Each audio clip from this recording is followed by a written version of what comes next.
मध्य प्रदेश विधानसभा का 12वां दिन आज सदन की कार्रवाई शुरू हुई। सदन की कार्रवाई की जिम्मेदारी कृष्णा गौर को दी। महिला दिवस के उपलक्ष्य पर कृष्णा गौर को जिम्मेदारी दी।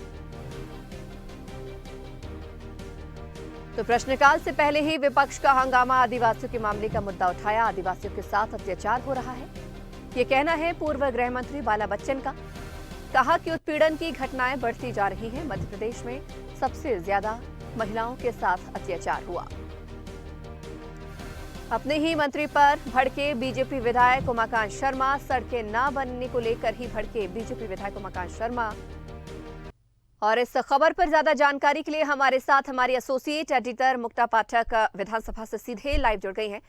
मुक्ता जी, आज सदन की कार्रवाई का 12वां दिन है, ऐसे में आज किन किन मुद्दों की गूंज सुनाई दी सदन में?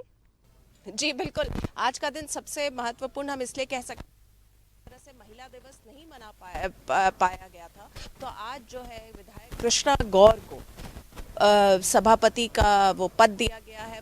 वो जो है पूरा कार्य संचालित कर रही है और साथ में महिलाओं को भी प्राथमिकता दी गई है कि वो अपना प्रश्न पूछे। और जिस तरह से कांग्रेस लगातार जो है आदिवासी का मुद्दा, सरकार जो बार बार कर्ज ले रही है, इन मुद्दों को लगातार वो उस पर बात कर रही है। उसके बाद आज हमने देखा कि विधायक, भाजपा के ही विधायक उमाकांत शर्मा ने अपने ही सरकार को घेरा। उन्होंने कहा कि जो सड़कें हैं उनके इलाके, उनके क्षेत्र के, उनका निर्माण नहीं हो पाया है और झूठी जानकारी दी जा रही है सदन में। इस बात पे उन्होंने अपने ही मंत्री महेंद्र सिंह सिसोदिया को घेरा और लगातार वो उनसे प्रश्न पूछते रहे कि आप बताएं एक समय सीमा जब तक ये सड़क निर्माण का कार्य हो जाएगा।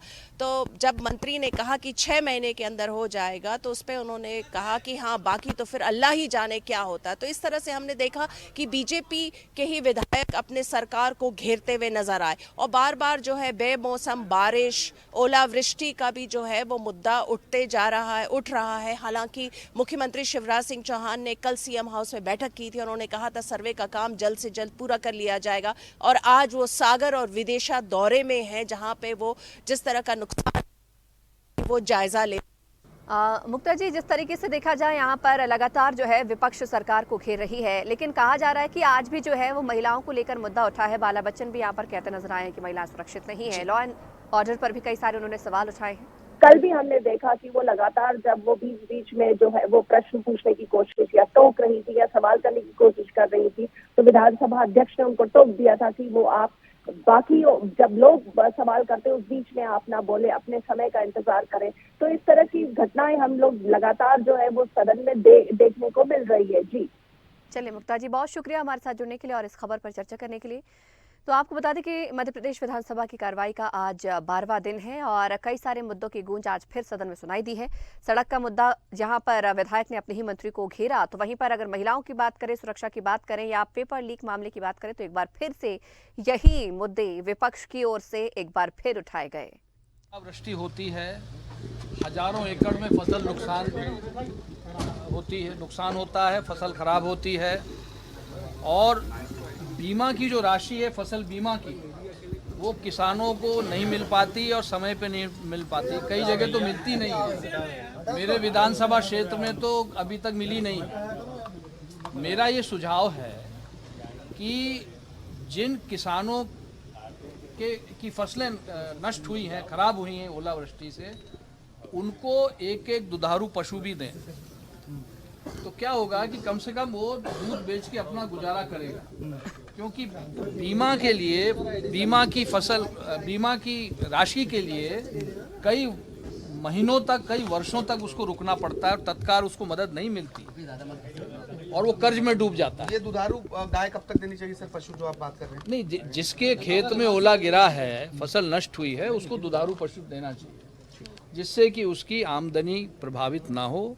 कम से कम वो 35 रुपये किलो का आटा तो ना खरीदे। आज 35 रुपये किलो में लोग आटा खरीद रहे हैं, ऐसा हमने कभी नहीं देखा। राशन का जो 40 किलो मिलता था हमारे समय, वो कम होकर अब 2 किलो हो गया, 5 किलो हो गया। गेहूं खाने को नहीं है लोगों के पास, बहुत बुरी हालत है। और इसलिए सरकार को इसको बहुत गंभीरता से लेना चाहिए। जहाँ जहाँ ओला पड़ा है वहाँ किसानों को पूरी मदद करें। अगर तुम्हारी रेवेन्यू कोड में राशि कम वितरण करने का लिखा है तो आप दुधारू पशु दीजिए, लेकिन उनकी मदद करिए, बड़ी खराब स्थिति है। वो 5 लाख की सुविधा रहती है, लेकिन आयुष्मान में लगभग 3.5 करोड़ रुपए उनका ड्यू है, मेरा नहीं, तो बंद कर दिया। इसी तरह से जो ये हमीदिया हॉस्पिटल के सामने जितने भी अस्पताल हैं, सबके किसी के 2 करोड़ 3 करोड़, और जो कोविड काल में अस्पताल खुले थे आयुष्मान का पैसा नहीं मिला, वो बंद हो गए। तो इस मुद्दे को उठाए कि भाई इनको पैसा दिया जाए तो ये आयुष्मान कार्ड से लोगों का इलाज करें। इसलिए आयुष्मान कार्ड के नाम से लोगों को बेवकूफ़ बनाया जा रहा है, गरीबों को कोई सुविधा नहीं मिली, इसलिए मैंने ध्यानाकर्षण लगाया। कई सालों पर तो घोटाला भी हुआ आयुष्मान के नाम पर। घोटाले वो एक लाइन अलग है कि पैसा ले लिया और इलाज किए नहीं, फर्जी ये दोनों चीज़ चल रही है। एक तरफ अस्पतालों को मिल नहीं रहा है तो वो आयुष्मान कार्ड अलाउ नहीं कर रहे हैं, और दूसरी तरफ कुछ चिन्हित अस्पतालों ने जो कि सरकार का आशीर्वाद जिनको है, उनमें बगैर पेशेंट के आयुष्मान का पेमेंट हो गया। तो ये 2 चीज़ें